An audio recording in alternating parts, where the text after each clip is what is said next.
Hi everyone, welcome to our YouTube channel black diamond. तो mining sector से एक आज मैं फिर वैकेंसी लेके आपके सामने आया हूँ। ये एक वैकेंसी है, ये कोई अप्रेंटिस वैकेंसी नहीं है, बल्कि कॉन्ट्रैक्ट बेसिस का यानी फिक्स्ड टर्म टेन्योर बेसिस का एक वैकेंसी है। ये जो कंपनी है, इस कंपनी का नाम है राष्ट्रीय इस्पात निगम लिमिटेड। इसका हेड क्वार्टर विशाखापट्टनम में है। इसमें बोला गया है कि कॉन्ट्रैक्ट बेसिस पर यह वैकेंसी निकाला गया एक्चुअली। तो RINL के बारे में मैं थोड़ा सा आपको बता देता हूँ। राष्ट्रीय इस्पात निगम लिमिटेड एक नवरत्न कंपनी है जो कि ministry of steel government of India के अंदर में आता है। यानी कुल मिलाकर के कहा जाए तो एक सेंट्रल गवर्नमेंट की कंपनी है। इसका जो एनुअल आउटपुट है, एनुअल टर्नओवर है, मतलब जो कैपेसिटी है इसका, वो है 7.3 मिलियन टन कैपेसिटी का। ये एक इसका जो स्टील प्लांट है, इंटीग्रेटेड स्टील प्लांट, वो विशाखापट्टनम में है। इसके बाद अगर मार्केटिंग ऑफिसेस की बात करें, ठीक है, तो पूरा का पूरा अलग अलग जो कंट्री है उसमें भी है। और 3 कैपेटिव माइंस है जो कि एक आंध्र प्रदेश में, तेलंगाना में, और आंध्र प्रदेश और तेलंगाना स्टेट में मिला जुला के इसका 3 माइंस है बेसिकली। ठीक है, इसके बाद बोला गया है कि इसमें इनवाइट किया जाता है एप्लीकेशन। ठीक है, एप्लीकेशन निकाला गया है जो कि टेन्योर बेसिस पे है, यानी कॉन्ट्रैक्ट बेसिस पे है। कहाँ पे होगा आपका पोस्टिंग? तो लाइमस्टोन के माइंस में आपका पोस्टिंग दिया जाएगा। ठीक है, जो कि जग्या पेता ऐसा कोई जगह है, और कृष्णा डिस्ट्रिक्ट, दोनों डिस्ट्रिक्ट आंध्र प्रदेश में ही पड़ते हैं। ठीक है, तो यहाँ पे जो इसका माइंस है, लाइमस्टोन का माइंस, इस जगह पे आपको पोस्टिंग दिया जाएगा। वहाँ के लिए वैकेंसी निकाला जा रहा है। तो लोकेशन स्पष्ट कर दिया गया है। यहाँ पे लोकेशन स्पष्ट है, जग्यापेटा या फिर कृष्णा डिस्ट्रिक्ट, इन दोनों में से किसी भी जगह आपको दिया जाएगा और लाइमस्टोन के माइंस में जॉब दिया जाएगा। टर्म बेसिस पे है, फिक्स्ड टेन्योर बेसिस पे है। ठीक है, अब मैं बात करता हूँ वैकेंसीज़ के बारे में। तो जो वैकेंसी निकाला गया है, ये वैकेंसी है माइन फॉरमैन का और माइनिंग मेट का। माइन फॉरमैन का जो वैकेंसी है वो 1 सीट का है, और माइन मेट का जो वैकेंसी है वो 4 सीट का है, जिसमें अनरिजर्व कैटेगरी का है माइन फॉरमैन वाला वैकेंसी। और माइनिंग मेट का जो 4 सीट है उसको डिवाइड कर दिया गया है। OBC नॉन क्रीमी के लिए 1 सीट है, अनरिजर्व के लिए 1 सीट है, SC कैटेगरी के लिए 1 सीट है, और EWS कैटेगरी के लिए 1 सीट है। तो चारों सीट को ऐसे करके डिवाइड कर दिया गया है। ये जितने भी क्राइटेरिया लागू होंगे वो सभी के सभी सेंट्रल गवर्नमेंट के क्राइटेरिया लागू होगा, क्योंकि एक सेंट्रल गवर्नमेंट की कंपनी है। इसके बाद आगे बात करें तो इसमें बोला गया है कि अपर एज लिमिट का अगर बात करें तो अपर एज लिमिट, यहाँ पे जो अपर एज लिमिट है वो 5 साल अगर रिलैक्सेशन मिलता है, ठीक है, SC कैंडिडेट के लिए। OBC के लिए 3 साल है। ऐसे देखा जाए तो 35 ईयर तक अप्लाई कर सकते हैं जनरल कैंडिडेट। बाकी OBC का 3 साल जो कि सेंट्रल गवर्नमेंट का नॉर्म है, और 5 साल SC कैंडिडेट के लिए एप्लीकेबल है। अब बात करते हैं एक एक का क्वालिफिकेशन के बारे में। तो देखिए, ऐसा है कि माइन फॉरमैन के लिए अगर आप अप्लाई करते हैं तो माइन फॉरमैन के लिए सबसे पहले आपको डिप्लोमा इन माइनिंग इंजीनियरिंग होना चाहिए। साथ ही साथ माइन फॉरमैन का सर्टिफिकेट होना चाहिए जो कि DGMS के द्वारा दिया गया हो। यहाँ पे एक और चीज़ लिखा गया है, foreman certificate of competency restricted to open cast only, यानी अनरेस्ट्रिक्टेड वाले अप्लाई नहीं कर पाएंगे। जो रेस्ट्रिक्टेड वाले हैं वही अप्लाई कर पाएंगे, यानी जो ओपन कास्ट माइंस में ट्रेनिंग किए हैं या जॉब किए हैं वही अप्लाई कर पाएंगे। इसके बाद आगे अगर बात करूं तो इसमें क्वालिफिकेशन जो एक्सपीरियंस मांगा गया है, ठीक है, एक्सपीरियंस की अगर मैं बात करूं तो बोला गया है कि 5 year of post qualification experience in mechanised open cast metalliferous mines should possesses basic knowledge of computer and having knowledge of entering data in statutory websites of DGMS and PESO। Okay, मतलब कुल मिलाकर बोला है कि 5 साल का post qualification experience होना चाहिए। देखिए, यहाँ पे एक चीज़ मैं बताना चाहता हूँ, यहाँ पे 5 ईयर का पोस्ट क्वालिफिकेशन एक्सपीरियंस लिखा गया है, यहाँ पे वर्किंग एक्सपीरियंस नहीं लिखा गया है। दोनों में डिफरेंस होता है मेरे भाई। एक होता है वर्किंग एक्सपीरियंस, ठीक है, और एक होता है पोस्ट क्वालिफिकेशन एक्सपीरियंस। दोनों में डिफरेंस होता है। पोस्ट क्वालिफिकेशन एक्सपीरियंस का मतलब होता है कि जो आपका क्वालिफिकेशन है, यानी अगर डिप्लोमा किए हैं तो डिप्लोमा, और बीटेक किए हैं तो बीटेक, उसके बाद का जितना भी एक्सपीरियंस है वो सबको काउंट किया जाता है। मतलब अगर आप PDPT किए हैं तो उसको काउंट किया जाएगा, PGPT किए हैं तो उसको काउंट किया जाएगा, ठीक है। लेकिन अगर वर्किंग एक्सपीरियंस बोलता है तो फिर वो काउंट आपका नहीं होता। तो यहाँ पे 5 ईयर का पोस्ट क्वालिफिकेशन एक्सपीरियंस बोला गया है, मतलब PDPT मिला के देखा जाए, अगर कोई पीटीपीटी किए होंगे या पीजीपीटी किए होंगे तो उनके लिए पीजीपीटी करने के बाद या पीटीपीटी करने के बाद 4 ईयर का एक्सपीरियंस होना चाहिए। ठीक है।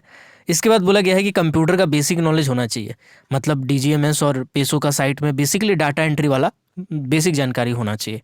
ठीक है। तो इसको लेके उतना लोड मत लीजिएगा कि मुझे नहीं आता मुझे नहीं आता। अगर आपका रिटर्न एग्जामिनेशन निकल जाता है तो फिर आप उसका तैयारी कर सकते हैं, महीना 1.5 महीना में आपका आराम से हाथ बैठ जाएगा, कोई बड़ी चीज़ नहीं है। इसके बाद बात करते हैं इसका जॉब डिटेल के बारे में। तो बोला गया है कि माइन फॉरमैन का जो एमएमआर 1961 के हिसाब से उसका ड्यूटीज़ रिस्पॉन्सिबिलिटीज़ है वो सब काम करने में अवगत हो, माइंस एक्ट का जानकारी रखते हो, एलाइड लेजिस्लेशन का मतलब होता है माइंस रूल और वोकेशनल ट्रेनिंग रूल, क्रेंच रूल, बाकी जो एलाइड होते हैं एडेड होते हैं उसको बोला जाता है। इसके बाद supervision, mining operation, drilling, blasting, railway wagon वाला सब काम किए होंगे। ठीक है। तो उनको बेनिफिट मिल सकता है। इसके बाद आप आते हैं माइनिंग मेट के वैकेंसी पे। तो माइनिंग मेट का जो वैकेंसी है वो टोटल जो सीट था वो 4 वैकेंसी था। इसमें बात करेंगे तो एसएससी होना चाहिए। एसएससी का मतलब होता है सीनियर सेकेंडरी स्कूल। ठीक है। यानी कि कुल मिलाकर के बोला जाए तो 10th के बराबर आपका होना चाहिए, 10th आप कम से कम किए हो। साथ ही साथ माइन मेट का सर्टिफिकेट होना चाहिए। जिसके पास फॉरमैन का सर्टिफिकेट है क्या वो अप्लाई कर सकते हैं? तो जी हाँ, वो बिल्कुल अप्लाई कर सकते हैं। आप अपना देख लीजिए, अगर आपको फॉरमैन वाला अप्लाई करना है एक सीट के लिए तो आप वहाँ कर सकते हैं, अगर आपको माइनिंग मेड वाला करना है तो आप अप्लाई कर सकते हैं। यहाँ तक कि एसएमसी वाले सर्टिफिकेट वाला भी इसको अप्लाई कर सकते हैं, यहाँ पे कुछ लिखा नहीं है कि आप नहीं कर सकते। तो इसके बाद बोला गया है कि 5 year post qualification experience in open mechanised open cast metalliferous mines होना चाहिए। ठीक है। तो यहाँ पे थोड़ा सा दिक्कत हो जाएगा। पोस्ट क्वालिफिकेशन मतलब यहाँ पे स्टेचुरी सर्टिफिकेट लेने के बाद हो जाएगा, बट अगर आप डिप्लोमा लिए हैं, डिप्लोमा किए हुए हैं तो फिर इन केस आपका 4 ईयर यहाँ पे रिलैक्स्ड हो जाएगा। इसके बाद बोला गया है कि ड्यूटीज़ रिस्पॉन्सिबिलिटीज़ माइनिंग मेट का पता होना चाहिए एमएमआर के हिसाब से। मतलब कुल मिलाकर के ये जो पोर्शन दिया गया है, ठीक है, यहाँ जो पोर्शन है ये सिलेबस बता दिया आपको कि टेक्निकल में माइन मेट वाला जितना भी है मेटलीफेरस माइंस रेगुलेशन 1961 पढ़ना है, माइंस एक्ट पढ़ना है। उसके बाद एलाइड लेजिस्लेशन में जैसे कि माइंस रूल हो गया, वोकेशनल ट्रेनिंग रूल हो गया, सेंट्रल इलेक्ट्रिसिटी अथॉरिटी रेगुलेशन हो गया, ये सब चीज़ के बारे में आपको जानकारी रखनी है। ठीक है। उसके बाद माइनिंग ऑपरेशन, ड्रिलिंग, ब्लास्टिंग, ये सब चीज़ का नॉलेज आपको रखना है। तो बेसिकली ये सिलेबस आपको बता दिया है। ठीक है। इसके बाद बोला गया है डिप्लोमा 3 ईयर ड्यूरेशन का होना चाहिए और कंसर्न एसबीटीईटी का हिसाब से वो जारी किया होना चाहिए। देन यहाँ पे बोला गया है सैलरी के बारे में अगर बात करें तो सैलरी भी ठीक ही है। इसमें माइन फॉरमैन में बोला गया है कि जो सैलरी है आपका 39,000 रुपया है और माइन मेट का बोला गया है 37,000 है।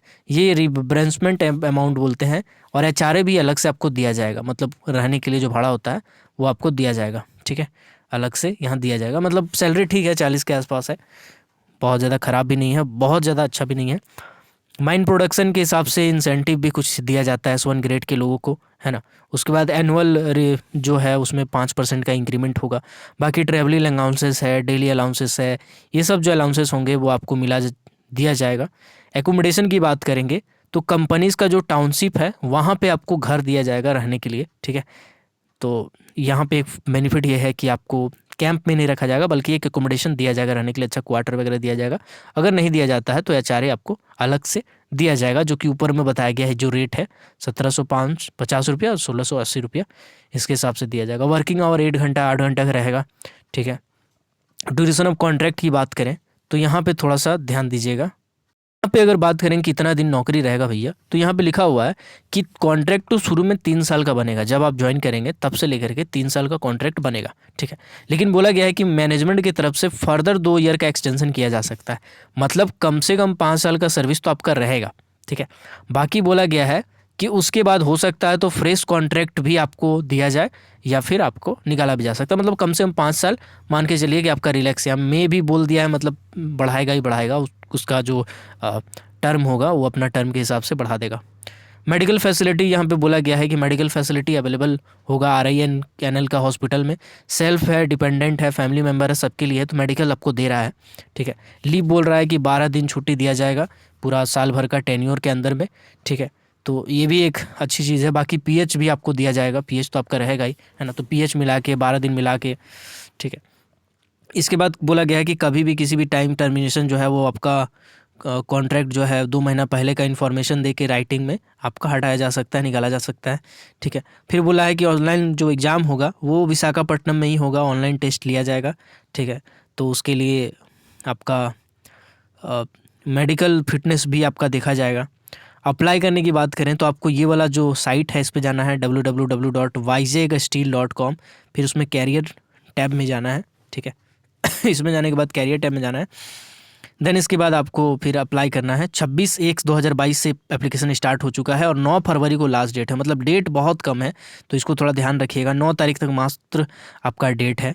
ठीक है, इसके बाद बाकी इसमें बोला गया है कि आपको कौन कौन सा डॉक्यूमेंट जो है अपलोड करना है, तो इसको डिटेल में पढ़ लीजिएगा। मैं एक काम करूँगा, इसका PDF जो है अपने टेलीग्राम ग्रुप में डाल दूंगा। अगर आप मेरे टेलीग्राम ग्रुप को ज्वाइन नहीं किए हैं तो लिंक डिस्क्रिप्शन में होगा टेलीग्राम ग्रुप का, आप ज्वाइन कर सकते हैं, या फिर आप मैनुअली टेलीग्राम खोल के ब्लैक डायमंड सर्च कीजिएगा, मेरे चैनल का ही लोगो वाला आ जाएगा, उसमें आप आराम से ज्वाइन कर सकते हैं।